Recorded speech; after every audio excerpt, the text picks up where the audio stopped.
I think RERA, this regulating act, is attached to the life of every common man. And so everybody must know about the nitty-gritties of this act, at least the basic things. ये जो RERA act है, ये बहुत long awaited act है. यहाँ 2008 में एक पहला कंसेप्ट नोट कैबिनेट में गया था. Then after in 2011, there was a housing ministers meeting at the center of all states, but still it was not enacted. In 2013, the bill was produced, but still it has been delayed. And in 2014-15, it has been speed up, and then we got all the permissions, and then act has been enacted on 26th March 2016 and come into the force. And from 1st May 2017, all the regulations have been implemented and enactment started. Now, I am very happy to note you that the two first states, one is Madhya Pradesh and second one is Maharashtra. But remember that Maharashtra start implementing right from the 1st May. All authorities are in place. Our chairman is posted, and all two members are also posted for this RERA committee. Now in this, there are basic things, 8 things we are given, but basic things are 3, that is 5th, 6th and 4th one. Now here, basic things are basic functions. If you go to generally, we can see that यहाँ 3 functions बहुत important है. एक तो 2 administrative functions है, जहाँ regulations किया जाएगा. पहला एक तो है, वो हमारे स्टेट एजेंट्स जो है, उनको भी रजिस्ट्रेशन लेना जरूरी है. सेकंड वन जो है, that is the basic very important thing is that all projects should be registered with RERA. And third one is the complaint redressal. These are the 3 basic functions of the RERA, which are all related with all the common mans. Other things are key components, financial discipline, that I will go further, and FAQs. Once the act is enacted, there are certain rules and regulations has to be formulated by the state. First one, there are 5 rules we have already formulated. First one is the registration for state real properties and all these things. Second one is the general regulations, and third one is the penalty and all other things which we are going to impose on the defaulters. This is the Maharashtra Real Estate Regulatory General Regulation 2017 and Real Estate Regulatory Authority recruitment conditions of this thing. This service employee. Certain definitions also which we have implemented over here. That is a co-promoter and promoter. Promoter is the person who is going to start the project, who is going to make the development of this plot. And co-promoter, there are certain definitions because there are certain peoples who join hand with them. They are giving the land. So they are not taking any compensation on that. They will take certain flats or there are certain FSI. So they are also treated as a co-promoter. Now here, what is the total boundary of this act? Wherever it is applicable. It is applicable to all over Maharashtra state. Complete. All rural and all urban bodies are included under this. But the basic thing is that there are 500 square meter area. What is the limitation? The limitation is that the plot, if it is less than 500 square meter, अगर plot 500 metre square metre से भी कम है तो वो RERA के under तहत नहीं आता. जहां 8 flats, other rule is that जहां एनी अपार्टमेंट में 8 फ्लैट से भी कम फ्लैट है तो वो भी रेरा के तहत नहीं आएगा. उनको रेरा में रजिस्ट्रेशन करना जरूरी नहीं है. लेकिन अगर 500 स्क्वायर मीटर या 8 फ्लैट्स, इसके अगर ज्यादा अपार्टमेंट्स है तो उनको रेरा के अंदर रजिस्ट्रेशन करना जरूरी है. अनदर इशू इज जहां भी अभी जो 2 प्रोजेक्ट रजिस्ट्रेशन होते हैं, जहां नया प्रोजेक्ट रजिस्टर किया जाता है और जहां ऑनगोइंग प्रोजेक्ट रजिस्टर किया जाता है. अभी ऑनगोइंग प्रोजेक्ट मींस क्या? Ongoing project means that where OC is not available at the moment. If any project is going on, suppose in last 2 year से कोई प्रोजेक्ट चालू है लेकिन अगर उसे ओसी अभी तक मिली नहीं है तो उनको भी रजिस्टर करना जरूरी है, अनिवार्य है. कहाँ भी जहाँ ओसी नहीं है, अगर यहाँ इशू आ सकता है, यहाँ एक इशू ऐसा हो सकता है जो मैं आशीष जी के माध्यम से भी आपको नजर आना चाहता हूँ. गवर्नमेंट के तहत हम जाएंगे कि जहाँ 10-10 साल के बिल्डिंग्स है बीएमसी में और जिसको ओसी अभी तक नहीं मिली है तो उनको भी रजिस्टर करना पड़ेगा. अगर उनको रजिस्टर करना पड़ेगा तो वो तो बिल्डिंग तो अभी फुल्ली ऑक्यूपाइड है, तो इनका इशू कैसा रिजॉल्व करे? क्योंकि there are lot of issue. अगर वो बिल्डिंग को अगर ओसी मिलनी है तो वहाँ बहुत सा अनुत्तरित हुआ रहेगा, वहाँ और कुछ एनक्रोचमेंट्स हुए रहेंगे, उनको रिमूव करने के बदले बीएमसी उसको ओसी नहीं देगी, तो ये इशू थोड़ा सा एंटेंगल होते जाएगा. और ऐसा नहीं हो कि जहाँ 3-4 हज़ार केस ऐसे आ जाए और रेरा का जो बेसिक फंक्शन है, जो नया प्रोजेक्ट पे ऊपर कॉन्सेंट्रेट करना है, वो डिटेल हो जाए. So we have to take some decisions on this thing where the OCs are pending for last so many years. This is the one point. Redevelopment, जहाँ रीडेवलपमेंट है वो प्रोजेक्ट भी रेरा के अंदर आएंगे. लेकिन अगर कोई ओल्ड बिल्डिंग है जहाँ रीडेवलपमेंट चल रहा है, जहाँ 10 टेनेंट है, अगर वो 10 टेनेंट या अलॉटमेंट लेने वाले हैं तो उसको रजिस्टर करना जरूरी नहीं है, क्योंकि वो सेल नहीं कर रहा है, वो नया FSI यूज नहीं कर रहा है, या जो FSI यूज कर रहा है वो उसके लिए यूज कर रहा है. There is no sale so that cannot be register में उसको करना जरूरी नहीं है। रजिस्ट्रेशन कहाँ जरूरी है? जहां आप नया सेल करोगे, नई अलॉटमेंट करोगे, नया अलॉटी आएगा, वहां जरूरी है। अगर एक आधा एसआरए प्रोजेक्ट है, वहां सपोज 50 टेनेंट है, तो उनको तो मिल रहा है, लेकिन उसके एफएसआई के बदले और अगर 100 टेनेंट आते हैं और या अगर 100 अलॉटी नए तैयार होते हैं, तो उसको रजिस्ट्रेशन करना अनिवार्य है। तो ये बेसिक थिंग्स है। अब यहाँ रियल एस्टेट एक्ट में क्या क्या महत्वपूर्ण है? यहाँ फाइनेंशियल डिसिप्लिन है, यहाँ ट्रांसपेरेंसी है, यहाँ अकाउंटेबिलिटी है, यहाँ सिटीजन सेंट्रिसिटी है और यहाँ कंप्लायंसेस है। अब ये फाइनेंशियल डिसिप्लिन में हमने जो पॉइंट्स दिए, यहाँ बेसिक एक थिंग जो है वो शायद डेवलपर की वजह से बहुत ये भी हो सकती है, डिफिकल्ट भी हो सकती है, लेकिन सिटीजन की वजह से या बायर की तरफ से बहुत ही इंपॉर्टेंट है, वेरी वेरी इंपॉर्टेंट। कि लोग पैसा ले लेते हैं, बैंक में जमीन मॉर्गेज रखी हुई है या फ्लैट ऑलरेडी सेल किए हुए हैं या वो पैसा का दूसरी जगह यूज किया हुआ है, तो ये फाइनेंशियल इनडिसिप्लिन जो है, इसकी वजह से प्रोजेक्ट बहुत ही बुरी तरह से सफर होता है। So that care has been taken under this RERA act. The first point is that 70% of the funds collected from the allottees, जो भी फंड आप जो दोगे, इसका बेसिक इतना है कि ये 70% फंड आपके कंस्ट्रक्शन एंड लैंड कॉस्ट में जाना चाहिए। तो आपका बेसिक क्या है? वहाँ यहाँ लैंड अपने को खरीदी करनी है, वहाँ बिल्डिंग बनानी है, तो land cost and construction of the building, these are the two main points for 70% of the fund should be utilise and other 30% he can remove for other uses. अभी ये जो 70% फंड है, ये मॉनिटर कौन करेगा? Who will monitor that? How I can come to know कि ये 70% fund इन्होंने इसके लिए वापरा? अभी 50,000 या 1 लाख से प्रोजेक्ट चालू है, तो रेरा तो उसको मॉनिटर नहीं कर सकता। तो वहाँ ऐसी कंडीशन दी गई है, वहाँ 3 आदमी मॉनिटर करेंगे जो एक कंस्ट्रक्शन देखते हैं, जो रिस्पॉन्सिबल है कंस्ट्रक्शन को। एक तो रहता है तुम्हारा आर्किटेक्ट रहता है, सेकंड स्ट्रक्चरल कंसल्टेंट रहता है और तीसरा तुम्हारा चार्टर्ड अकाउंटेंट रहता है। ये 3 लोग जो है, ये इनके रजिस्टर नाम के प्रोफेशनल करके हमारे यहाँ इस प्रोजेक्ट के साथ में रजिस्टर होंगे और इनके सही के बिना ये पैसा नहीं निकाला जा सकता। So this 3 people will give the guarantee that this 70% fund is utilized for the construction of the building and it has been taken as per the construction goes on. Suppose पहला slab हो गया, दूसरा slab हो गया, accordingly they will release the payment for that. So this is very strict condition and I think this is very helpful and give very assurance to all the buyers that their fund, that their money is properly utilized. It is not utilized for some other projects. So withdrawal to be certified by engineers, architect and chartered accountant. The second point, provision for stronger financial penalties for this thing. ये penalty का मैं अभी आगे बोलता हूँ आपको. Withdrawal to cover construction and land cost to be in proportion with the percentage completion. जैसा मैंने आपको बताया, the construction goes on, accordingly the payment will be released by these 3 people. अच्छा, यहाँ दूसरी एक भी बात है, जो चार्टर्ड अकाउंटेंट जो है, वो उनका रेगुलर चार्टर्ड अकाउंट नहीं है. That is a separate chartered account should be there for maintaining this account. He is not the regular, जो तुम उनका regular account देखता है, वो आदमी वहाँ नहीं रहेगा. It will be a different charter. Now the penalty will come to again the penalty. Now there are certain penalties which are issued. Without that तो ये function पूरा नहीं होगा. जहाँ भी आप रजिस्टर नहीं करोगे, वहाँ 10% की पेनल्टी है. किसी भी बिल्डर को, अभी आप देख रहे होंगे कि जहाँ एडवर्टाइज अभी आते हैं, अभी एडवर्टाइज करने को हमने बंद नहीं किया, क्योंकि हमने डेट दी है, एक विंडो दी है 3 महीने की. Up to 31st July they have to register. After 31st July if anybody is not registered, then he will be penalized 5% or 10% up to 10% of the project cost. ये project cost क्या है?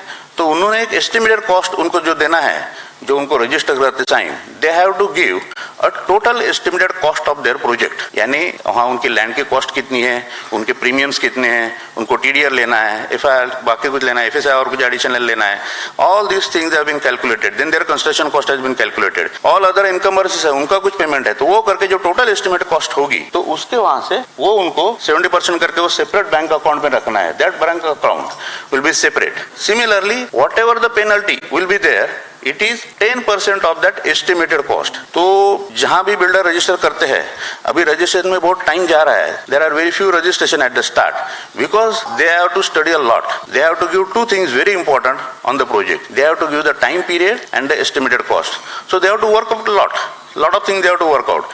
Because जो project चलेगा 5 साल चलेगा शायद, तो उनको टाइम वैल्यू ऑफ मनी भी निकालनी पड़ेगी, कितना टाइम वैल्यू मनी आएगा, कितना कॉस्ट होएगा, and accordingly they have to put their estimated cost. Now there is extension, maximum 1 year extension in case of delay. अभी important point is that I told you just now कि there is a fix time period has been given, क्योंकि वही तो अपना basic crux है. Consumer क्या चाहता है कि मेरे को जो भी फ्लैट है वो मुझे टाइम में मिले. वो ऐसा होता नहीं है. Because of that there is a fix time limit and that they should have given. They should have registered their project along with the fixed time limit of suppose say 5 years, then we will not give them extension. That registration will be for 5 years. Automatically that registration will be cancelled after completion of 5 years. If he can get extension of 1 year, that is also if there is no fault of him. If किसी authority ने delay किया या और किसी ने delay किया, तो उसके लिए उसको 1 साल का दे सकते हैं, लेकिन उसके ऊपर हम नहीं दे सकते extension. So ये जो है वो फिक्स है. So अगर 1 साल के बाद में क्या होगा? अगर 1 साल के बाद में वो प्रोजेक्ट पूरा नहीं करता है, तो उसके अकाउंट फ्रीज करने की भी पावर रेरा को है. That account what I have told you, where he has kept 70% of money, that account will be freeze, and we can give ask to the society which has been formed, whether they can construct or they can appoint any developer and they can complete the project. So this is a very serious condition from their point of view if they do any wrong things in their projects. Secondly, developers have to share all their information of the projects of the last 5 years. अभी कोई भी developer है तो how you can judge them? You can judge them from their performance. So what is his performance? You are not aware of that. अगर आप किसको पूछने को जाओगे तो कोई आपको बताएगा नहीं. तो they have to list out their 5 years performance. In that there are 2 dates are very important. Which dates? The date on which he has assured them कि I will give you the possession, and the date on which actually he has given the permission. So that while you are going through the information, you can easily judge which builder is the correct one, who is giving the proper time possession, like that. So that is the another project accounts to be audited annually. अच्छा, ये भी एक और एक बात है. 5 साल का रजिस्ट्रेशन है, बट ऐसा नहीं है कि 5 साल के बाद में आप मुझे उसका अकाउंट दे दो. Every year he has to submit the account, and he has to submit on the RERA website, which is online, which is open to all. Promoters have to compensate buyer for any false or incorrect information or fair refund of the property cost with interest. अगर कोई गलत information है, अभी there are lot of information which you are sharing कि मुझे swimming pool देना है और बड़ा जिमखाना बना रहा हूँ या कुछ दे रहा हूँ, अगर वो नहीं होता है तो you have got full authority to get refund. You can get refund with the interest. Whatever he is taking interest from you, same interest he has to give it to you. I think this is the financial point of view. Secondly, citizen centricity. अभी citizen को इसमें क्या मिलता है? What is the transparency? What we are calling is the transparency. But what is the transparency? अगर आप अभी जाओगे किसी के पास बिल्ड फ्लैट बुक करने के लिए, तो आपको अप्रूव प्लान तो मिलेगा नहीं. आपको अप्रूव प्लान मिलना चाहिए, आपको ऑल अदर फैसिलिटीज मिलनी चाहिए, इनकम्बरेंशियल लैंड पे है क्या वो मिलना चाहिए, प्रॉपर्टी कार्ड है क्या वो देखना चाहिए. These are the rights. But this is a seller's market. This is not a buyer's market. So you are not getting all this information. But with RERA, now you have got a very good tool in your hand. You can get all this information with you. Similarly, first thing is that sharing project layout plan, approval, proposed development work, facility, performa, allotment, etc. I don't know how many of you have visited our website. There is one column registration in which already registered contractors, they have displayed their information. जो भी developers है जिन्होंने किया है, तो एक 10-11 projects already display है. तो वहाँ क्या क्या डिस्प्ले होता है? वहाँ पहले तो उनके डिटेल्स डिस्प्ले होते हैं, कौन कौन है. एक कंपनी है तो आपको कंपनी का नाम मालूम रहता है, उसमें डायरेक्टर्स कौन कौन है, who are the persons, who is authorised person to deal with, उसका ईमेल आईडी क्या है, क्योंकि फोन नंबर रहेगा. आपने कुछ कंप्लेंट किया, फोन उठाया नहीं, तो कंप्लेंट जाएगी नहीं उधर तक, लेकिन ईमेल आईडी है. Once you make an email, it has reached to him, so that is sure. Then other things are there, how many projects he has completed in last 5 years, वो तो वहां आएगा. फाइनेंशियल डिटेल्स है, एक account उसका clear हो गया है आपके प्रोजेक्ट के लिए, वो आएगा. वहां उसको इनकम्बरेंसेस है क्या, वहां उसको आईओडी मिली है क्या, सीसी मिली है क्या, उसके प्लान्स है क्या. अगर प्लान्स है तो प्लान्स भी है. अभी भी आप जाओगे साइट पे, जो डेवलपर है उनके प्लान्स भी वहां रजिस्टर्ड है, प्लान भी आपको दिख सकते हैं. तो all this things, 3 years financial stability का क्या है, उसका इनकम टैक्स का फाइनेंशियल क्या है, वो भी आपको मालूम पड़ेगा. So all this details are available on the website along with the developer, which we cannot get at the moment. तो ये आपको, then there are flats, the area of the flats, all number of flats, how many he has sold out, that is also another thing. If so there are 20 flats, he will give each and every 30.10 square meter, 30.20 square meter sold out है तो sold out है, इतने हैं, garages कितने हैं, cover garages कितने हैं, open garages कितने हैं, all this information is display at the moment. Also you can see that. Secondly, increase assertions, timely completion. Timely completion, ये तो मैंने आपको बताया, this is very important point and very important from the buyer's point of view. Timely completion, because there is no registration after that time period is over. He can get only 1 year extension, and you got a chance to either cancel all these or get the refund, or whatever the delay he has paid. Beyond that, he has to pay the interest to you. Direct liability 5 years for the structural defects. हाँ, ये और एक बात है. Project complete होने के बाद में ऐसा नहीं है कि उसका उसी हो गया, आपका हो गया, एवरीथिंग इज ओवर नाउ. ऐसा नहीं है. 5 साल के बाद उसका भी आप कोई भी आप अगर चीज लेते हो मार्केट से, तो वहाँ गारंटी रहती है, वारंटी रहती है. लेकिन अपना इतना बड़ा फ्लैट जो अपना हार्ड अर्न मनी है लाइफ का, वो हम डालते हैं, लेकिन उसके लिए गारंटी वारंटी नहीं रहती. तो भी ऐसा नहीं है. 5 साल की एक गारंटी है आपको, 5 years की. He has to make all the structural changes, जो भी कुछ होता है तो 5 साल उसने मेंटेन करना है. Formation of legal entity allotted with in the 3 months after majority of the units book. ये भी और एक इंपॉर्टेंट चीज है, यूनिट्स बुक. बुक यानी क्या होता है कि अभी आप फ्लैट्स बुक कर रहे हो, तो तो उसमें एक ऐसी प्रोविजन है कि 10% तक अमाउंट वो ले सकता है आपसे विदाउट एग्रीमेंट। लेकिन एग्रीमेंट करने के बाद में 10% बाद अगर उससे ज्यादा पेमेंट लेना है तो उसको एग्रीमेंट करना है। अगर एग्रीमेंट हो गया, आपने फ्लैट बुक कर दिया,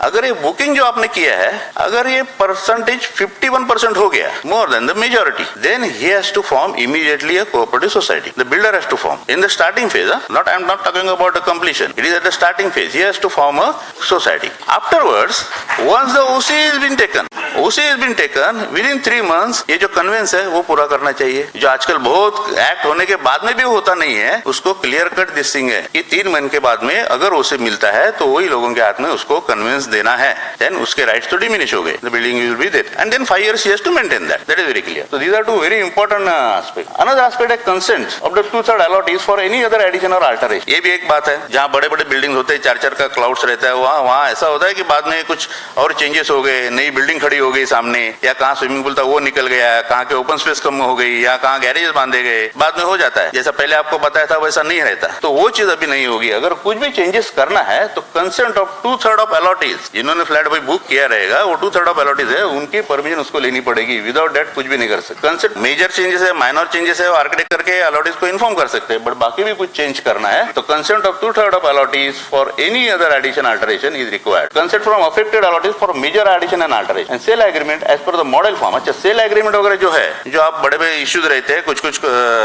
उसमें जो प्रोविजंस है वो थोड़ी सी तकलीफ होती है, क्योंकि अपन तो पूरा एग्रीमेंट कभी कभी पढ़ते नहीं है। तो एक मॉडल एग्रीमेंट बनाया हुआ है फॉर अलॉटीज के लिए, जो भी है वो मॉडल एग्रीमेंट अगर वो करते हैं तो उसमें कुछ इश्यू नहीं रहेगा। No false statement and commitment for advertisement, quarterly update of website and conveyance of title within 3 months। अभी no false statement and commitment advertisement में कोई भी, अभी कैसा होता है कि एक 25 बिल्डिंग का सपोज लेआउट है, वो 4 बिल्डिंग का ही अप्रूवल लेता है, लेकिन उसका आगे स्विमिंग पूल है, जिम्नेशियम बनाया है, तो उसका भी एडवर्टाइजमेंट इंक्लूड करता है, तो वो अभी नहीं कर सकेगा। There will be a project, उसमें जो है वो पार्ट रहेंगे, पार्ट 1 पार्ट 2। तो पार्ट 1 में जितनी फैसिलिटी है only that he can advertise, not more than that. एकदम पक्का है। अगर स्विमिंग पूल उसमें नहीं आता है पार्ट 1 में, ही कैन नॉट एडवर्टाइज। और अगर वो कुछ एडवर्टाइज करता है, कंप्लेंट आती है हमारे पास में, तो उसमें बाकायदा उसको 5% ऑफ द ये है पेनल्टीज है, जो पेनल्टीज है 5% of the estimated cost of giving the false information. और आप उसका अगर रिफंड चाहिए तो आप रिफंड भी ले सकते हो। जो रिफंड है वो स्टेट बैंक की तो जो इंटरेस्ट बताया है उससे भी 2% ज्यादा देना पड़ेगा उसको, 2% more than that quarterly. Then update of MahaRERA website. अच्छा, 3 महीने में उसको हर एक बात, क्योंकि ऐसा होता है कि जब भी प्रोजेक्ट वो रजिस्टर करता है उसके पास शायद ओसी रहेगी या आईओडी रहेगी, आईओडी के बाद में ओसी आती है, उसके बाद में थोड़ी अमेंडेड ओसी आती है, तो all this document is running process, dynamic process. So he has to update all this thing within 3 months once at least. अगर 3 months से भी पहले वो करते रहता है तो अच्छी बात है, लेकिन 3 महीने में एक बार उसको अमेंडमेंट करना ही है। जो भी प्लान्स है, जो भी चीजें है, वो उसको अमेंड करनी ही है। And you can see all those amendments on your screen, computer screen. Secondly, conveyance title within 3 months, जो मैंने आपको बताया, ऑक्यूपेशन होने के बाद में within 3 months, conveyance of title within 3 months of occupation certificate और upon 51% of allottees having paid full consideration to the promoter. अगर 51% है तो उनको करना है, नहीं तो 3 महीने के बाद में भी उसको ओसी लेने के बाद में 15% इनको उसको कन्वेंस देना है। Other filing of complaints, complaint filing, अगर कंप्लेंट करना है तो there are 5,000 charges with are aggrieve persons. Of course there are certain complaints which you are not aggrieved upon but you are giving at the source, so we can use that as source and we can take suo motu action sometimes because some order advertisement was wrong. Yesterday there was a complaint about one advertisement of one agent which he has given in an advertisement that RERA registered, but he has not mentioned his name. So immediately we call upon him and he said sorry and he will now advertise his number, because they have to advertise their number, all the project people also and the regular agent also, they have to RERA registration number. So then complaint, in the complaint it is very simple, and we are going to make this online also, because we have to wait for 3 months, because in this complaint you have to get that unique number of that project. What are the projects we are registering up to 31st of July. Remember the date, 31st of July. 3 months we are given to them. 3 months window is given to the developers, and once they register within these 3 months, after that anybody can complain by taking that number. You have to just mention that number of the project. Okay, this is my project number and I am affected on these clauses. Right? So in that fee is 5,000 rupees. Registration number of the project to which the complaint has to be pertains. Particular of the complaint and respondent. Facts of the case and relief sought. Whatever relief you want, that you have to get from the authority.